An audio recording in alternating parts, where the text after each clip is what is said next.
What's up guys, it's me Jeremy, and today I want to discuss an interesting type of champion, and that is the raid boss. Let's get started. Now the term raid boss comes from the MMO genre of games, where you take part in a raid with a bunch of other people and of course fight bosses. These raid bosses would often take around 10 to 40 or even more people to kill depending on the raid. So these raid bosses were very powerful while also being ridiculously difficult to kill, and that is what a raid boss champion can do in League of Legends. A raid boss in League is a champion that becomes extremely tanky while still being able to do loads of damage. They are hard to kill, but can still hold their own and take down opponents with ease. Good luck dueling a raid boss, as once that champion hits the raid boss status, they're ridiculously powerful. The best raid boss-esque champions on this patch I would say would be, in no particular order, Nasus, Shyvana, Olaf, Rammus, and then of course Udyr. Now, there are going to be more, of course, but I find that these would be the top 5 champions that can get absurdly tanky while still dealing damage on this patch right now. The true strength of a raid boss is definitely the late game. These raid boss champions are the true kings of late game, not AD carries, since they just get to be so damn tanky that they're pretty much unkillable while still doing some damage.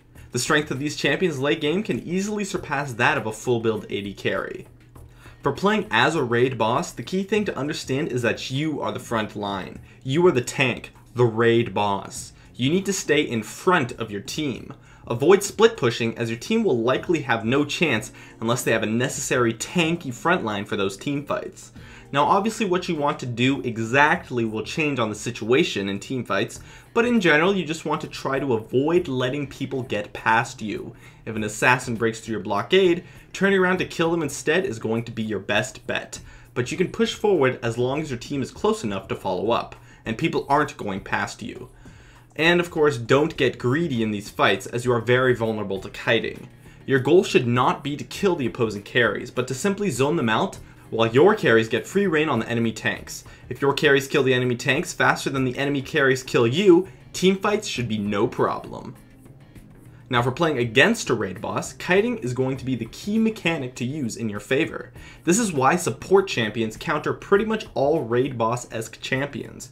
It's likely up to your support to limit the reign the enemy raid boss has, and your carries will definitely need a Last Whisper or a Void Staff to even have a hope of dealing some damage to them.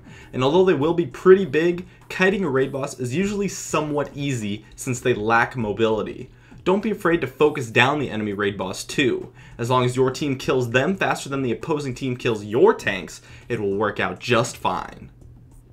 These raid boss type champions can be very powerful when it comes to carrying games, due to their strong late game without giving up much in the early and mid game. It can be easy to control teamfights on these types of champions, and they are definitely a formidable force.